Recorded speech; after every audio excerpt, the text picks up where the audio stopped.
Transformers has been rebooted, redesigned, and reinvented more times than any franchise in history. Every generation took the same war and told it completely differently. So today, I'm breaking down every Transformers generation and what made each one matter, starting with the one that built the entire foundation, Generation 1. In 1984, Hasbro looked at two separate Japanese toy lines, Diaclone and Microchange, and had a beautifully simple idea. What if we just combined them, gave them names, and told kids they were at war? That's literally how Transformers was born, not from some grand creative vision, from a business meeting. The original lineup launched with 21 Autobots and 7 Decepticons, and these weren't hollow plastic shells. These toys had die-cast metal components and rubber tires. They felt like actual machines in your hands. But here's the thing, Generation 1 didn't just sell toys. It accidentally created an entire mythology. Vehicle to robot transformation, Autobots versus Decepticons, the war on Cybertron. Every piece of Transformers DNA traces back to this window between 1984 and 1992. And then Hasbro killed everyone. The 1986 animated movie massacred Ironhide, Prowl, Wheeljack, Ratchet, Starscream, and Optimus Prime himself. Not for storytelling purposes. They did it to clear shelf space for new toys. In a children's movie, kids were sobbing in theaters, and Hasbro was backstage counting projected Q4 revenue. Nearly 40 years later, people still bring it up with genuine anger, which is, not ideal for a cartoon about trucks that turn into robots. But if G1 built the temple, the next generation burned it to the ground and replaced every robot with an animal. Beast Wars. When Hasbro announced that the next Transformers show would star animals instead of vehicles, the fanbase collectively lost its mind. And not in a good way. Forums lit up with rage. Petitions circulated. The phrase "truck not monkey" became an actual rallying cry for grown adults who felt personally betrayed by a cartoon about robots. Which is, not ideal for a franchise trying to survive. Here's the thing. Beast Wars had no business being as good as it was. Mainframe Entertainment took a massive gamble in 1996 by producing the entire show in CGI, a technology so rare for Saturday morning cartoons that most studios wouldn't touch it. The show replaced Autobots and Decepticons entirely with Maximals and Predacons, set the whole thing centuries after the Great War, and basically told purists to deal with it. Season 1 played it relatively safe. Comedic tone, toy commercial energy, talking gorillas, and cheetahs shooting lasers at each other. Fine. Then something weird happened. The writers decided they actually cared. By Season 2, Beast Wars had quietly transformed into a fully serialized drama with real character arcs, genuine stakes, and continuity so tight you couldn't skip an episode without getting lost. The Transmetal upgrades gave key characters a metallic redesign, and the storytelling upgraded right alongside them. Over 3 seasons and 52 episodes, Beast Wars went from the most hated announcement in Transformers history to the show that fans credit with literally saving the franchise from irrelevance. It didn't get canceled, it ended on purpose. With a complete story, every plot thread resolved. The Ugly Duckling became the gold standard, but its direct sequel? That's a different story entirely. Beast Machines. So Beast Wars ends on a high note, everyone loves it, and naturally the follow-up decides to throw all of that goodwill into a blender. Beast Machines aired from 1999 to 2001, ran for 2 seasons and 26 episodes, and made basically every creative choice that would guarantee arguments on internet forums for the next 2 decades.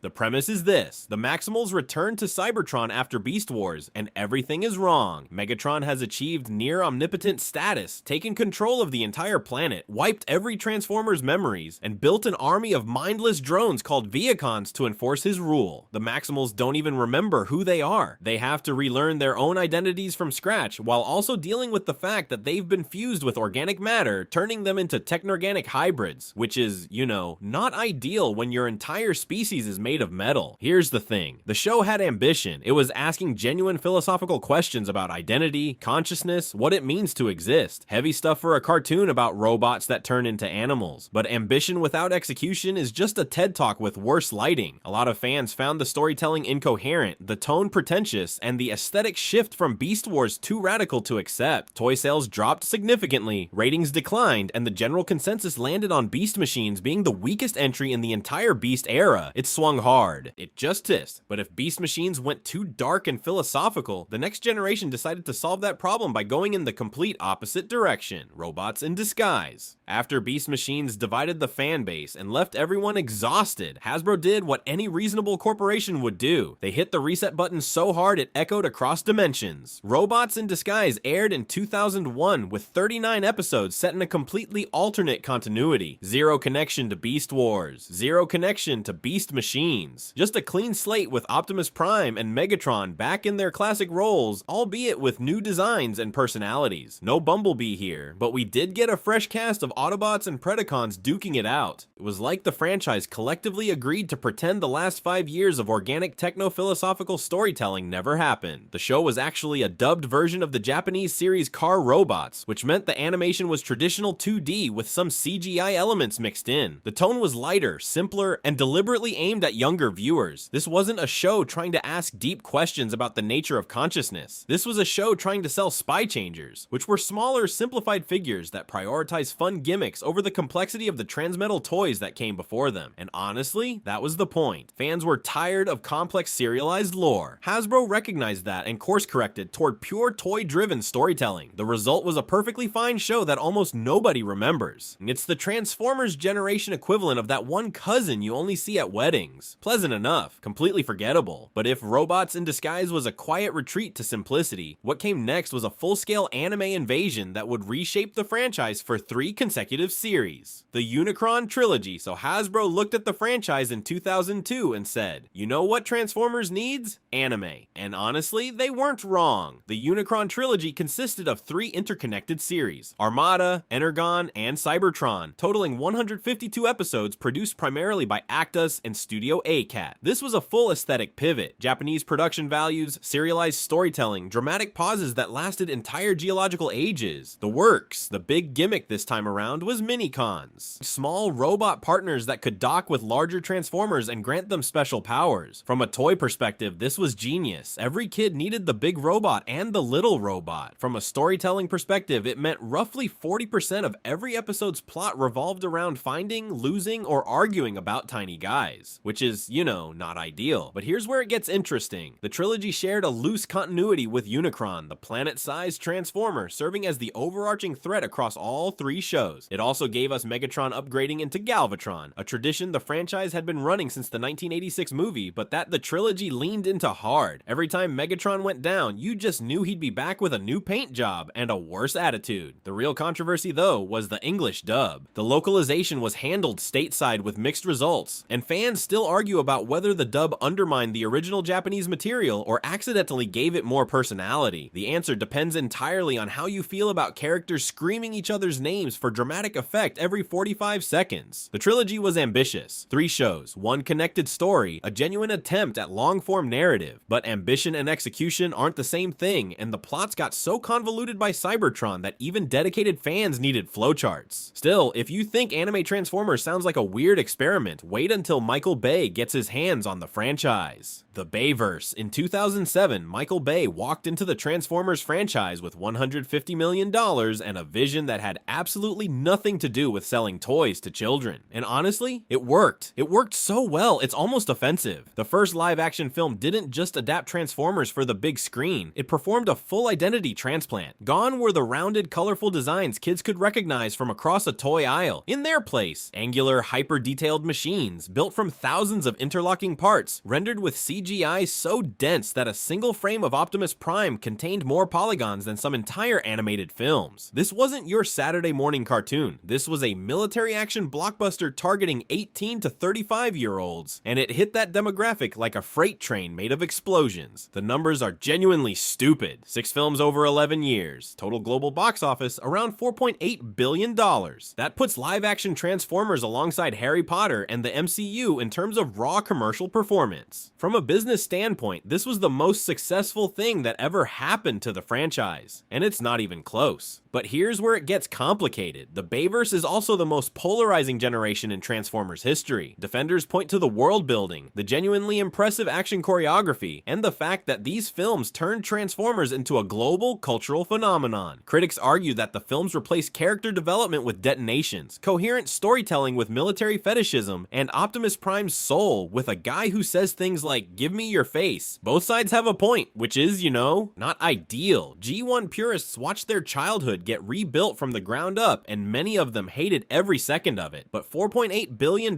says somebody loved it. It didn't ask for permission. It just showed up, made more money than God, and dared you to complain about it. But if the Bayverse was a hostile takeover of the franchise's identity, then what came next was practically an apology letter. Animated. Nobody took this show seriously when it was announced. A cel-shaded cartoon on Cartoon Network with exaggerated proportions and a kid sidekick, after the Bayverse had just redefined Transformers as a gritty military spectacle. Fans looked at the art style and wrote it off before a single episode aired. They were wrong. Transformers Animated ran from 2007 to 2010 across 3 seasons and 42 episodes. And in that short window, it delivered one of the most character-driven Transformers stories ever made. Optimus Prime wasn't the legendary leader of the Autobots. He was a washout from the Elite Guard, basically a space repair bot who stumbled into heroism. His crew was a ragtag group of misfits, including Bumblebee, Bulkhead, Prowl, Ratchet, and Sari, a human girl who turned out to be a technorganic protoform, which is, a pretty significant detail to drop on someone. But here's where it gets interesting. The real star of this show wasn't any Autobot, it was Megatron. Animated reimagined him as a patient, calculating strategist with genuine menace and enough charisma to make you almost root for him. Not a screaming warlord, a chess player who happened to turn into a twin-rotor helicopter. Fans to this day argue that animated Megatron is one of the definitive versions of the character across every continuity. Honestly, it's hard to disagree. The stylized animation that everyone mocked at launch aged beautifully. It pioneered a bold art direction that influenced how Hasbro approached Transformers design for years afterward. And then Hasbro canceled it. Not because of poor ratings. They needed to clear the schedule for Transformers Prime. Fans have been campaigning for a revival ever since. And given what this show accomplished in 42 episodes, you can't blame them. But if Animated was the underdog that proved everyone wrong, the next generation was the one that finally got the critical respect the franchise always deserved. The aligned continuity for years. Transformers had been bouncing between disconnected continuities like a pinball with no clear direction. Every new show reset the board. New canon, new rules, new timeline. Hasbro looked at that mess and said, what if we just didn't do that anymore? In 2010, they launched the Aligned Continuity Framework with Transformers, Prime debuting in late 2010 as its flagship show, something no previous generation had attempted at this scale. An internal story bible connecting the show, the video games War for Cybertron and Fall of Cybertron, comics, and toys into a single coherent timeline, every piece of media feeding into every other piece. On paper, it was the most ambitious world-building project the franchise had ever attempted. And here's the thing, it actually worked, mostly. Prime ran for 3 seasons and 65 episodes on the hub. Once, all rendered in gorgeous CGI that made Animated's stylized look feel like a different era entirely. The tone was darker, more grounded, more willing to let scenes breathe and characters suffer real consequences. Energon wasn't just a glowing MacGuffin anymore. It was fuel, currency, and weapon all at once. The Aken relics gave the show its narrative spine, ancient artifacts scattered across Earth that both factions desperately needed. But what elevated Prime from good cartoon to genuinely great television was the cast. Peter Cullen returned as Optimus Prime, bringing decades of vocal authority to every line. Frank Welker came back as Megatron. The entire ensemble matched that energy. These weren't voice actors reading toy commercial scripts, they were performing. And in 2012, the industry noticed. Prime won a Daytime Emmy for Outstanding Special Class Animated Program, a toy-driven property on a cable network most people barely knew existed, standing alongside Prestige Animation and winning. That doesn't happen by accident. Ask fans who never cared about the Bayverse what the definitive modern Transformers experience is, and the answer comes back the same almost every time. Prime. No hesitation. But even the most carefully constructed canon has cracks. And while Prime was earning critical respect as the franchise's definitive modern war story, another show was quietly proving Transformers could survive by doing something almost nobody expected: Rescue Bots. While the rest of Transformers was busy arguing about canon, dark lore, and which version of Optimus Prime was the most real, Rescue Bots quietly did something that almost no other generation even tried to do. It made Transformers about helping people instead of fighting a war. Premiering in 2011, Rescue Bots ran for 4 seasons and 104 episodes, which is honestly kind of ridiculous when you compare it to how many shorter-lived serious Transformers shows still dominate fan discussions. Set on Griffin Rock, the series followed Heatwave, Chase, Blades, and Boulder, a team of Autobots assigned not to battle Decepticons across the galaxy, but to work alongside a human family handling emergencies, disasters, and rescue operations, which is, you know, a very different job description for giant alien robots. There was no endless Cybertronian civil war driving every plot, no Megatron looming over the story like a doomsday device with anger issues, no ancient relics that would decide the fate of the universe. The stakes were smaller, more grounded, and way more immediate. Fires, bridge collapses, storms, lab accidents. Rescue Bots wasn't built around conquest. It was built around responsibility. And honestly, that gave it an identity almost no other Transformers show had. Because beneath the younger audience format, Rescue Bots understood something fundamental about the Autobots that the franchise sometimes forgets. They're not supposed to just be better soldiers. They're supposed to be heroes. And Rescue Bots leaned into that harder than almost any generation before it. These characters weren't defined by how well they could destroy the enemy. They were defined by how well they could protect civilians, solve problems under pressure, and show up when people needed them most. A lot of older fans dismissed it instantly because it was clearly aimed at kids, but that was the whole point. Rescue Bots wasn't trying to be Beast Wars. It wasn't trying to be Prime. It wasn't trying to outdo the Bayverse with scale or spectacle. It was building a version of Transformers for a completely different audience, and it did that so well that it became one of the longest running Transformers cartoons ever made. It didn't need to be edgy. It didn't need to be lore heavy. It just needed to know exactly what it was, and it did. So while other generations were busy reinventing the war, Rescue Bots reinvented the idea of what an Autobot could actually be. Not just a warrior, not just a machine, a responder, a protector, a hero in the most literal sense, and for a franchise built on giant robots smashing each other through buildings, making a whole generation about saving those buildings instead was actually a pretty clever move. But if Rescue Bots showed that Transformers could scale the conflict down and still work, the next generation would go in the exact opposite direction by blowing the entire franchise wide open. Combiner Wars. Here's where Transformers did something genuinely ambitious and then gave itself zero room to actually pull it off. The Prime Wars trilogy ran from 2016 to 2018 across 3 short animated series: Combiner Wars, Titans Return, and Power of the Primes. The central toy gimmick was combiners, teams of robots that merged into massive super robots. Cool concept. The toy line leaned heavily into retooling existing molds, which was honestly impressive from an engineering standpoint. But the real headline here wasn't the toys, it was the multiverse. For the first time, the franchise explicitly said every single Transformers continuity exists in parallel dimensions. G1,